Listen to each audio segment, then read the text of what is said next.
Right, so that is 12 Newton. अब हमने इसको क्या किया, -2 कूलम चार्ज दोनों को दे दिया, -2 कूलम चार्ज दोनों को दे दिया, तो इसको -2 दिया, अटका दे बस, -2 कूलम इसको दिया तो टोटल चार्ज कितना हो गया 0, और -2 इसको दिया तो टोटल चार्ज कितना हो गया +4। So now the one body has charge 0, another body has charge +4, then how much will be the force among them? कितना 0 होगा। In what about that concept कि एक चार्ज बॉडी एक न्यूट्रल बॉडी को attract करती है? ऑप्शन मत देखो, कॉन्सेप्ट देखो। सर बट उसमें इसमें लाइक कूलम फोर्स में दोनों एक दूसरे पे फोर्स लगाते हैं, चार्ज एंड अनचार्ज में सिर्फ चार्ज बॉडी अट्रैक्टिव फोर्स लगाएगी, अनचार्ज बॉडी से कोई फोर्स नहीं। नहीं, द क्वेश्चन इज, सर ये भी तो कह सकते हैं कि वो डिस्टेंस पे है। ओके रुको मैं बताता हूँ। देखो, Coulomb's law is valid only for point charges. Why it is valid for point charges? Because points में इंडक्शन नहीं होता।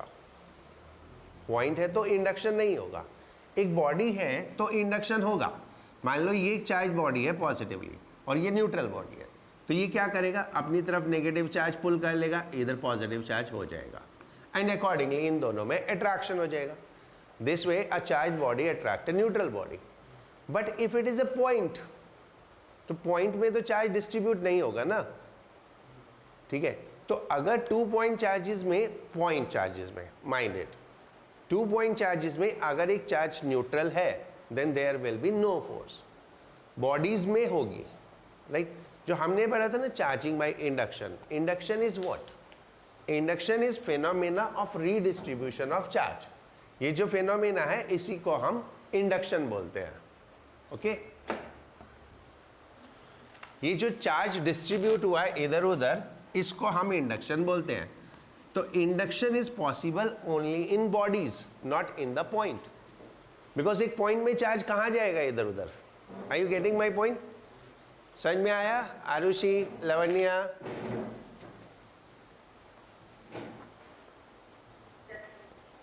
राइट, तो इसलिए क्योंकि the question is 2 point charges, right, तो इसलिए नेट फोर्स क्या हो जाएगा 0, okay. So because these are the 2 point charges, one has force 0, the other has one has charge 0 and other has charge +4, तो net charge will be 0। Clear? Next is which question? 10. Question 10.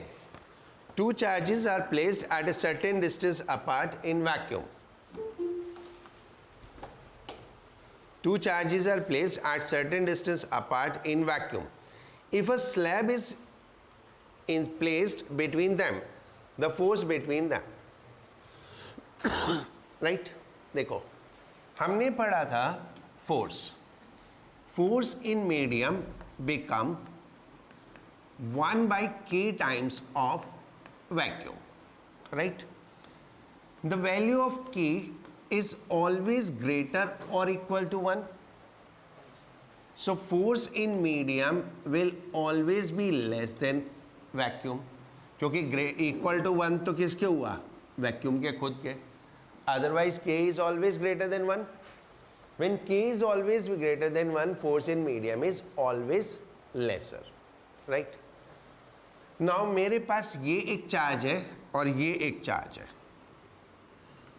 हवा है, बीच में हमने एक small slab डाल दिया, चाहे वो कितनी ही स्मॉल थिकनेस का हो, बट इतने पोर्शन की वजह से कुछ तो फोर्स कम होगा, right?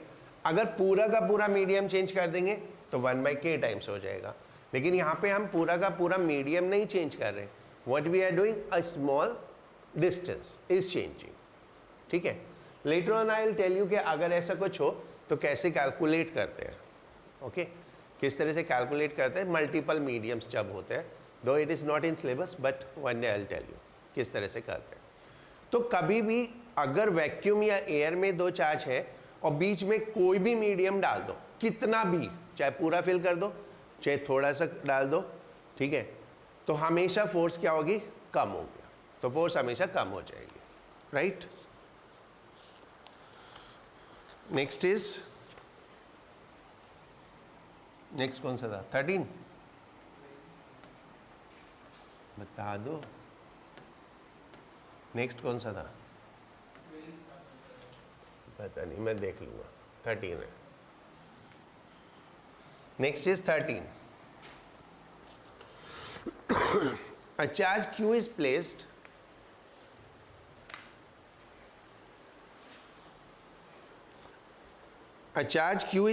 at each of the two opposite corner of a square. A charge Q is placed at center. A charge Q is placed at each of the two corners if the resultant force on Q is 0. देखो, दो corner पे charge capital Q है और दो corner पे charge small q है, ठीक है, और एक पे फोर्स 0 है। ये Q, ये Q, ये Q एंड ये Q, ये टोटल चार कॉर्नर पे चार चार्ज है। दो अपोजिट कॉर्नर पे कैपिटल Q, दो अपोजिट कॉर्नर पे स्मॉल q, राइट। अब इस पे फोर्स 0 है, इस पे फोर्स, ये 1 मान लेते हैं, 2 मान लेते हैं, 3 मान लेते हैं, 4 मान लेते हैं, राइट। इस पे फोर्स 0 है। अगर सारे पॉजिटिव हैं तो ये फोर्स 0 हो सकता है? नहीं हो सकता ना। क्यों? क्योंकि तीनों इसको रिपेल करेंगे इधर को और ये इधर चला जाएगा। अगर चारों पॉजिटिव है तो नहीं हो सकता। तो क्या होना चाहिए? कुछ पॉजिटिव और कुछ नेगेटिव होने चाहिए। लाइक तो अगर मैं इसको पॉजिटिव लूं तो ये नेगेटिव हो जाएगा, अगर मैं इसको नेगेटिव लूंगा तो ये पॉजिटिव हो जाएगा। कुल मिला के एक पॉजिटिव, एक साइड पॉजिटिव और एक साइड नेगेटिव होना चाहिए। अदर देन दैट तो फोर्स 0 नहीं हो सकता। Is it possible in any case? नहीं। अब हमको इसके ऊपर फोर्स 0 करनी है, ठीक है। तो इसके ऊपर फोर्स 0 करने के लिए लेट्स मार्क द फोर्सेस। 2 1 पे किधर फोर्स लगाएगा? 2 and 1 के बीच में, इन दोनों के बीच में अट्रैक्टिव फोर्स है। Attractive force means they will come closer. ये दोनों क्लोजर आएंगे तो 1 will go there, so that is force on 1/2, right.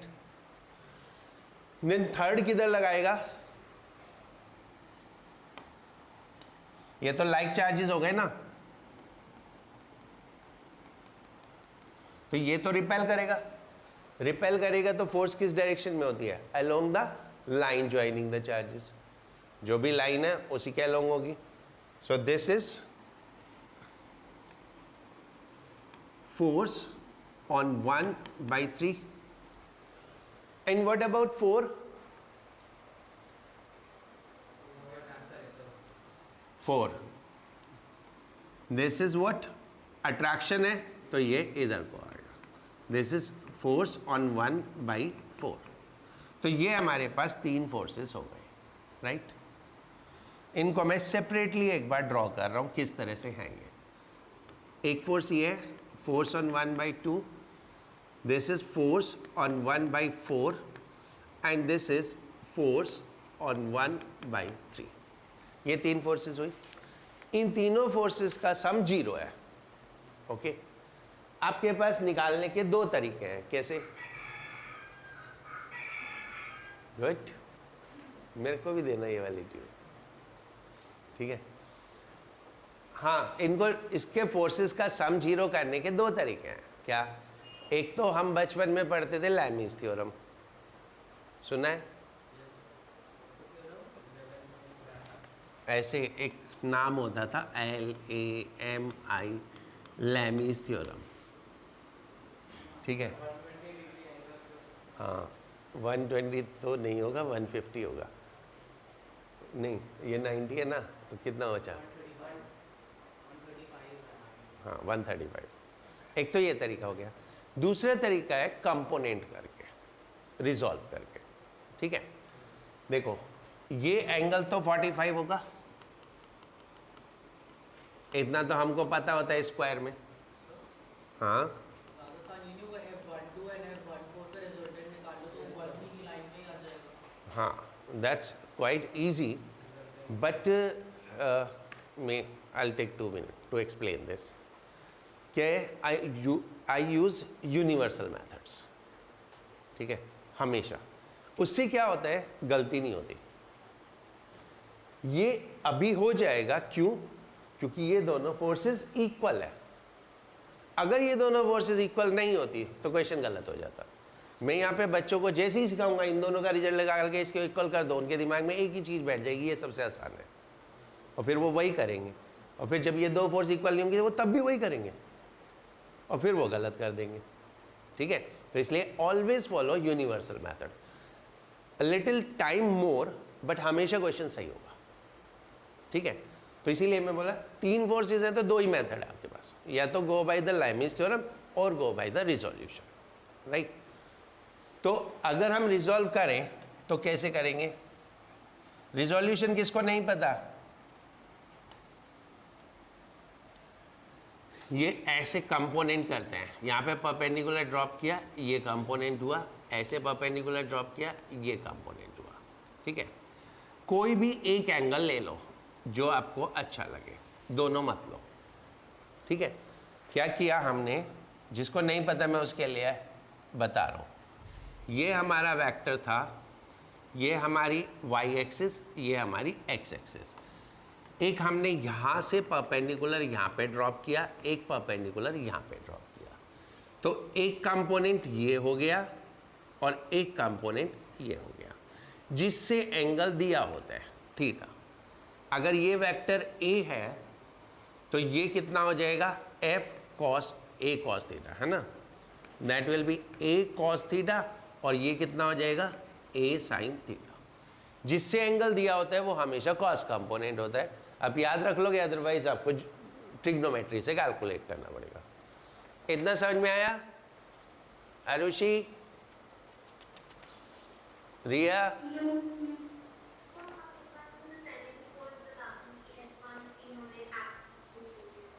ये फोर्सेस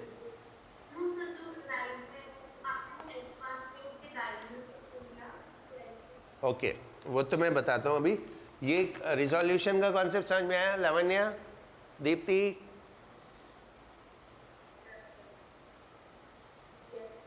राइट, वेदांत,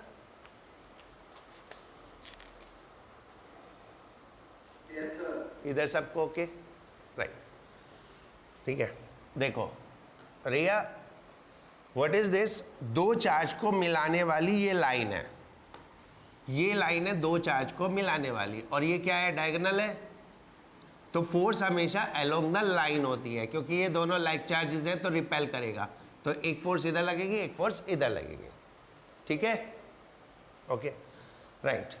सो नाउ ये कंपोनेंट हो गए, ये कंपोनेंट हो गया, तो ये हो गया F13 sin 45, और ये हो गया F13 cos 45, राइट। अब कोई सी भी दो इक्वल कर दो, या तो दोनों हॉरिजॉन्टल इक्वल कर दो या दोनों वर्टिकल इक्वल कर दो, बात एक ही है, क्योंकि ये दोनों फोर्सेस इक्वल है और ये दोनों इक्वल है, तो कोई भी दो फोर्स इक्वल कर दो, राइट। तो हम कर लेते हैं for equilibrium,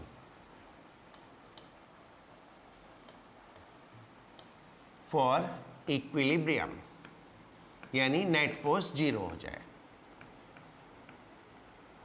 F13 cos 45 is equal to F12. 13 is force between 1 and 3. ठीक है, तो 1 and 3 के बीच में फोर्स हुई K, Q, cos 45 हो गया 1/√2, एंड अपॉन डिस्टेंस, अगर मैं स्क्वायर की साइड A लेता हूं तो diagonal become A√2, so that is A√2 square, that is the force between 1 and 3. And force between 1 and 2 K Q upon A square. Sign नहीं लेते, याद है ना, साइन नहीं लेते। ओके, अब इसमें से ये के क्यू कैंसिल हो गया, इसको सॉल्व करो। Q is equal to 2√2 A square, A√2 का स्क्वायर 2A स्क्वायर इंटू √2, तो 2√2 A square is equal to Q A square cancel, तो Q इज इक्वल टू कितना, 2√2 Q, right. So what will be the answer? बस यहीं पे गलती कर दी। क्या बोल रहे हैं?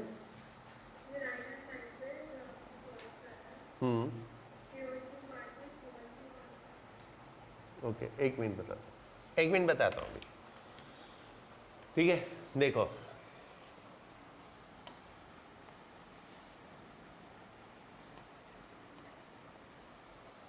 इन दोनों के बीच में फोर्स K, राइट, एक charge Q,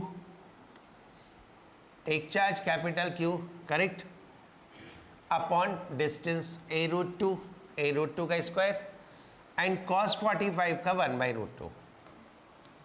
then between 1 and 2, 1 में चार्ज कौन सा है, Q एंड स्मॉल q, तो K Q and Q। Okay, तो मैंने काटा किसको, इसको, K Q, तो इधर Q बच गया और इधर कैपिटल Q बच गया, इधर कैपिटल Q और इधर स्मॉल q, ठीक है।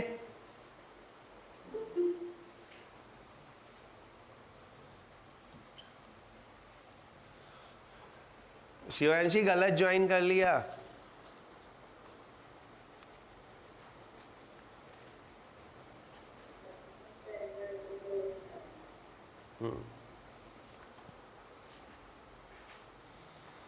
ठीक है, समझ में आ गया, लावण्या हो गया, right. So what will be the answer? The answer will be, यहां से हमारा आ गया Q is equal to 2√2 Q, but एक चीज हम पहले ही डिफाइन कर चुके थे, एक पॉजिटिव होगा तो दूसरा नेगेटिव होगा, एक पॉजिटिव होगा तो दूसरा नेगेटिव होगा। So answer will be what, Q is equal to -2√2 Q। ये हमने मैग्नीट्यूड निकाला और साइन हम बिल्कुल शुरुआत में डिस्क्लोज कर चुके थे। Okay, now question number 14। क्या नेगेटिव? क्योंकि हमने शुरू में ही बोला था दो चार्ज पॉजिटिव होंगे, दो नेगेटिव होंगे, इजंट इट? शुरू में ही हमने ये निशान लगाए थे ना। Yes sir. तो अगर क्यूब, स्मॉल क्यू पॉजिटिव है तो कैपिटल क्यू नेगेटिव होगा, और स्मॉल क्यू नेगेटिव है तो कैपिटल क्यू पॉजिटिव होगा, तो दोनों एक दूसरे के अपोजिट होंगे, है ना। Okay sir. Now question number 14। 2 point charges plus 2 coulomb and -1 coulomb are separated by distance d. This is Q1, this is Q2. This is +2 and this is -1, right? Are separated by a distance d. The position on the line joining the charge where a third charge be in equilibrium is at a distance. एक हमारा third charge है +1 coulomb, वो किस जगह पे equilibrium में होगा, right? आज मैं एक बार फिर रिपीट कर देता हूँ सो दैट किसी को कोई डाउट ना हो। मेरे पास 3 पोजीशंस हैं, A, B एंड C। मैं थर्ड चार्ज को इन तीनों में से किसी पे भी रख सकता हूं, ओके? तो कहां रखना चाहिए, राइट? ए पे रख के देखो, ए पे, ओके, इस पॉइंट पे रख के देखो, this is plus, so 1 will repel it, this which way, this way, and 2 will attract it किस way, this way, that is f on 3 by 1, this is f on 3 by 2. ये distance मान लेते हैं x और ये हो गया q3, correct. सो equilibrium होने के लिए ये दोनों फोर्सेस इक्वल होनी चाहिए ना. किसी को भी समझ में नहीं आए तो बोल देना. नाउ 3 और 1 पे चार्ज हुआ कितना, ये कितना है +1, राइट. सो 3 और 1 पे चार्ज हुआ k into 1 into 2 upon x². And 3 और 2 में क्या चार्ज कितना हुआ, k into 1 upon d plus x². ठीक है, k तो कैंसिल हो गया. ठीक है, अब थोड़ा सा मैथमेटिक्स सोचने की जरूरत है. This is 2 upon x² is equal to 1 upon d plus x².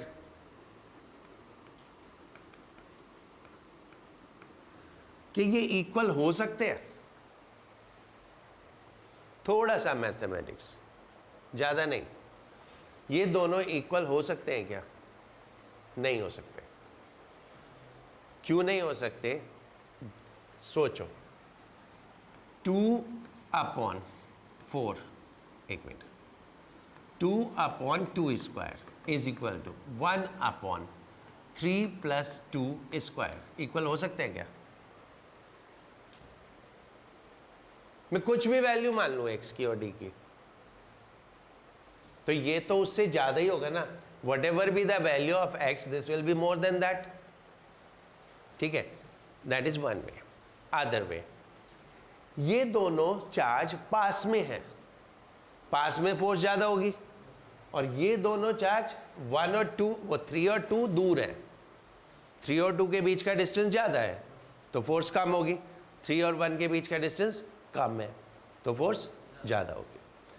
3 और 1 में, इसमें और इसमें चार्ज भी ज़्यादा है, प्रोडक्ट कितना है 1 इंटू 2, और डिस्टेंस भी कम है तो फोर्स दोनों तरफ से बढ़ गई ना.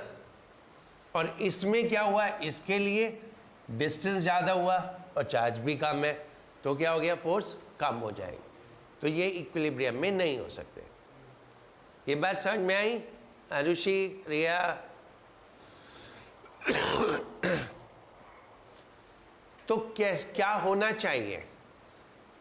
अगर दो अनइक्वल चार्ज है तो the third charge must be away from the larger charge and closer to smaller charge. Away from larger and closer to smaller. तो यहां पे तो ये 0 नहीं हो सकता. Let's talk about the another condition in the middle of the two. ये positive +1, ये नेगेटिव +2 एंड -1, ये Q1 और ये Q2. If I place the third charge here, that is +1, तो ये फर्स्ट इसको रिपेल करेगा किस साइड, इस साइड, तो ये हो गया फोर्स ऑन 3/1. एंड सेकेंड इसको अट्रैक्ट करेगा, so that will be force on 3/2. So both the force are in same direction, so this is also not possible.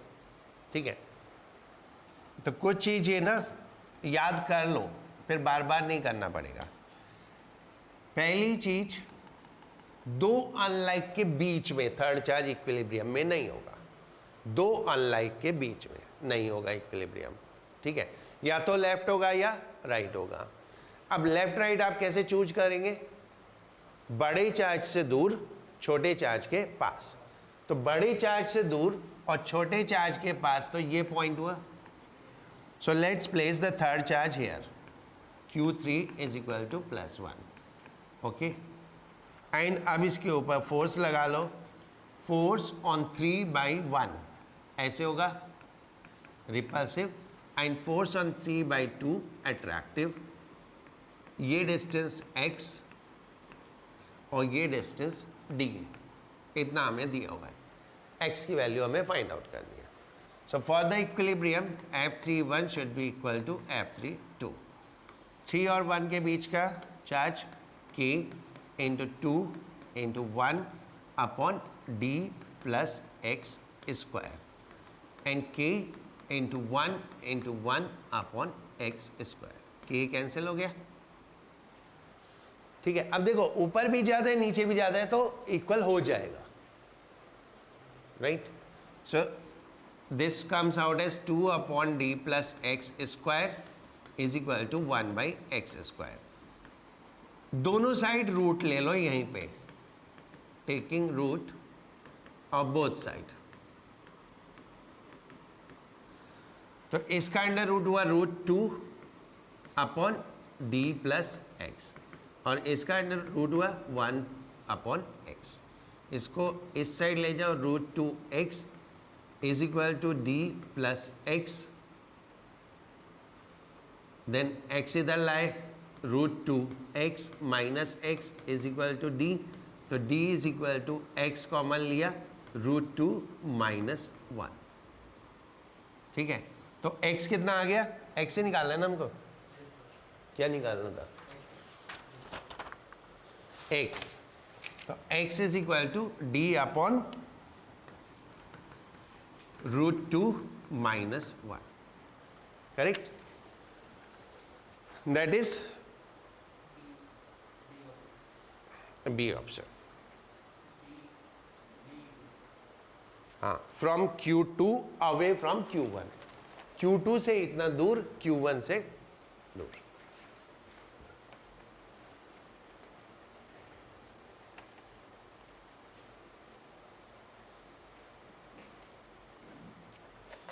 Clear? कुछ पूछना है किसी को? नहीं। And now last question, somebody asked me 17. 3 identical charges are placed at the corner of equilateral triangle. If force between any two charges F, then the net force on each will be what? ये हो गया?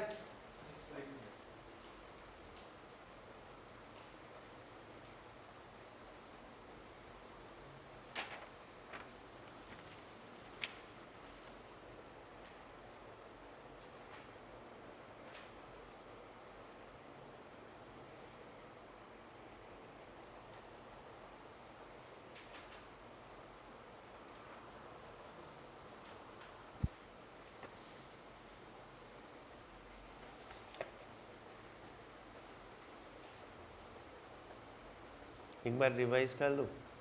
आर्यन, ठीक है, विनायक, विनायक है ना नाम, मुदित, तनुष, ठीक। Revision मेरे को भी जरूरत होती है, भूल जाता हूँ।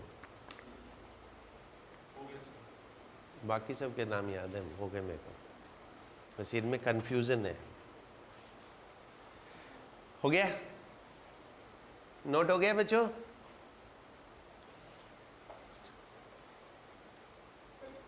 वेदांत हो गया?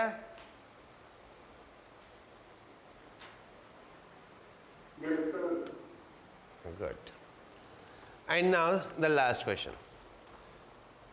3 कॉर्नर पे इक्विलेटरल ट्रायंगल के 3 कॉर्नर पे 3 आइडेंटिकल चार्ज है और किन्हीं 2 चार्ज के बीच में फोर्स F है।